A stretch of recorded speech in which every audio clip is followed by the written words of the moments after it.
whatever stage of life that we're in, the fundamentals we're going to talk about will make a measurable difference for you, but you're going to have to decide what's right for you.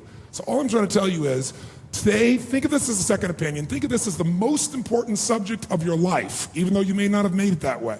Think of it as something that isn't a should, but a total what? A must to master, because if you master this, everything else you can dream of is available to you. And if you fail to master this, everything else goes to the wayside. I mean, I meet people all the time in relationships and they want relationship therapy, and I say, you know what you gotta do? You gotta exercise, you gotta work out, you gotta lose some weight.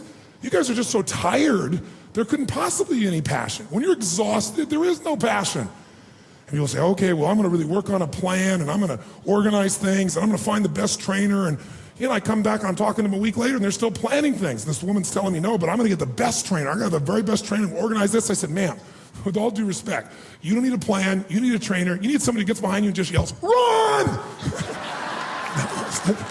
Move! You don't need this long plan, you just gotta move.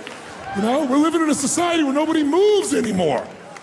What do we like today? How do people get injured today? They don't get injured smashing into people, playing football and anything else. They get injured typing, right?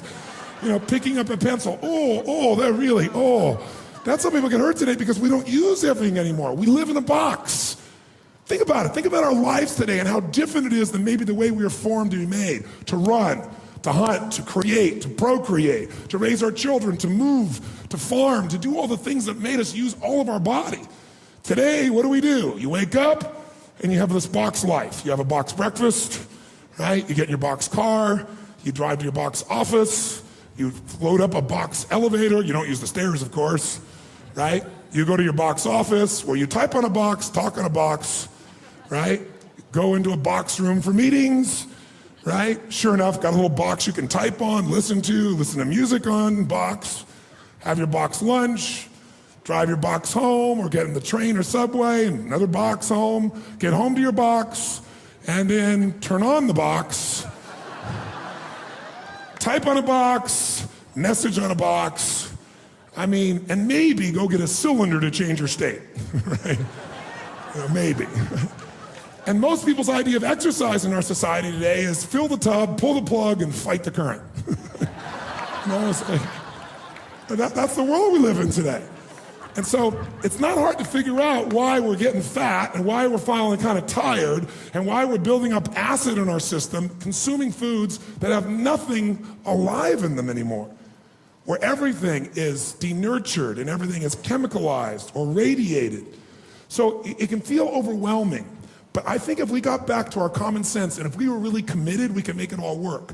And what I'm trying to say to you is really simply this morning. I'm gonna take the morning and not talk to you about how to do this. We're gonna figure out why to. Because 80% of success in anything is psychology and 20% is mechanics. It's the beliefs you have that are guiding your decisions. Listen, if you make a different decision, will you take different actions, yes or no? Yes. If you take different actions, will you get different results, yes or no? Yes. So this day is about some new decisions. Some decisions about what you're gonna believe about health and energy, how important it's gonna be from you from now on. What's gonna be a must for you versus a should for you. And it's not gonna be a day about giving everything up. So those of you who stop breathing while I'm talking about that, I'll give you a little clue. Now, if you met me when I was 25, that's what everything was. Everything was give everything up, right? Because I was a masochist, I was extreme.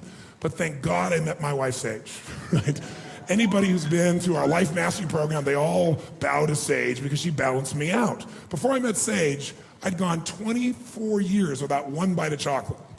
24 years. I didn't eat ice cream, I didn't eat anything. And then I met her. And here's this woman who's just beautiful, mentally, emotionally, spiritually, physically. And I met her getting my blood done at my own program. And sure enough, she's amazing. We make a connection, we became friends. Long story short though, in doing the blood with her, when I finally started to date her, I thought, this woman, she's into wheatgrass. She's a phlebotomist. She could do my blood daily. I know how I'm doing it. This is cool stuff, you know? It's really cool. She's an acupuncturist, right? So she can do acupuncture. I'm like, wow, you know? And frankly, I have, a certain amount of pride in my understanding of vitality and health and my ability to execute in that area. But she blew me away in what she knew in this area. She's had a practice for years. She worked with people that are dying to help turn them around, and some of them that are dying that are gonna make a transition. She's there for them emotionally in hospice. So she's an unbelievable woman. So we go out on a date, And we're talking everything else. And at the end of the day, I'm thinking wheatgrass, we're gonna have greens. I mean, she's gonna be the easiest lifestyle in the world. I mean, being around her will be so easy. And she orders a hot fudge sundae. I was like,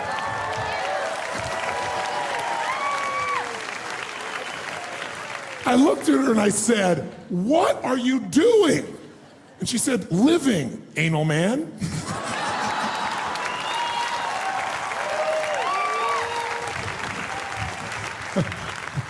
And I said, "Are you crazy or insane?" She goes, "Everything's in balance. You don't have to be so extreme every single moment of your life." She goes, "Here's my theory. It's called zig and zag." She goes, "I zigged. I live this stuff 90% of the time, but I give myself the chance 10% of the time to play and enjoy." I was like, ooh, I didn't like that at all. Playing and enjoying, right? Food should not be entertainment. Because, you know, it took an unbelievable amount of discipline to create the changes and momentum in the other areas of my life, and I applied it here too. But fortunately, I've matured a little bit, and now I have ice cream every now and then, and I have just about everything every now and then because I want to be with my wife. And it's actually put a balance in my life. There's actually a relaxation, there's an enjoyment. When I'm doing things that are healthy, I enjoy being healthy because it doesn't feel like I haven't do this, it's because I'm choosing to. And I know I always have the freedom to choose something else. But I choose the vast majority of the time those things that give me more energy, because once you feel this kind of vitality in your body, you never want to go back.